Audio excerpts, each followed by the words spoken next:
નમસ્કાર દર્શક મિત્રો, મધ્ય ગુજરાતના અવાજ ન્યૂઝ ગુજરાતી ચેનલમાં આપનું હાર્દિક સ્વાગત છે। ધોરાજી એસટી બસ ડેપો ખાતે રક્તદાન કેમ્પનું આયોજન। ધોરાજી એસટી ડેપો ખાતે રેડક્રોસ સોસાયટી ધોરાજી શાખા અને ધોરાજી એસટી ડેપો સાથે સંકલન કરી રક્તદાન કેમ્પનું આયોજન કરવામાં આવેલ, જેમાં depot manager Shrimati PL Dangar, TI Shri Yuvrajsinh Jadeja, Vishalbhai TC તથા member of Red Cross society Dhoraji શાખાથી પ્રકાશભાઈ બી ગાલોરિયા ઉપસ્થિત રહેલ અને ડેપોના ડ્રાઈવર, કંડક્ટર, વહીવટી અને મિકેનિક સાઇડના કર્મચારીઓએ રક્તદાન કરેલ હતું અને અંદાજે 50 જેટલી રક્ત બોટલનું દાન કરવામાં આવ્યું। આ તકે ભાજપના આગેવાનો વિજયભાઈ અંટાળા, રમણીકભાઈ ટોપિયા, દીપકભાઈ માથોકિયા, કૌશિકભાઈ વાગડિયા, અમરીશભાઈ ત્રિવેદી, દીપકભાઈ ટોપિયા, નીરોભાઈ ગાડિયા, મુકેશભાઈ જોરિયા હાજર રહ્યા અને કાર્યક્રમને સફળ બનાવવા માટે એસટી ડેપોના મેનેજર સહિતના કર્મચારીઓએ જહેમત ઉઠાવી હતી।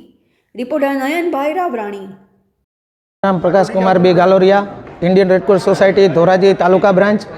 આજ રોજ ધોરાજી એસટી ડેપો સાથે ઇન્ડિયન રેડક્રોસ સોસાયટી ધોરાજી તાલુકા બ્રાન્ચ સાથે સંકલન કરી બ્લડ ડોનેશન કેમ્પનું આયોજન ડેપો ખાતે કરવામાં આવેલ, જેમાં ધોરાજી એસટી ડેપોના ડ્રાઈવર, કંડક્ટર, ઓફિશિયલી સ્ટાફ દ્વારા બ્લડ ડોનેટ કરવામાં આવેલ અને આમ જનતા દ્વારા પણ બ્લડ ડોનેટ કરવામાં આવેલ અને 60 થી 70 જેટલી બોટલોનું કલેક્શન કરવામાં આવેલ હતી અને આમ જનતાને પણ વધુમાં વધુ બ્લડ ડોનેટ કરવામાં આવે એવી અપીલ કરવામાં આવે છે।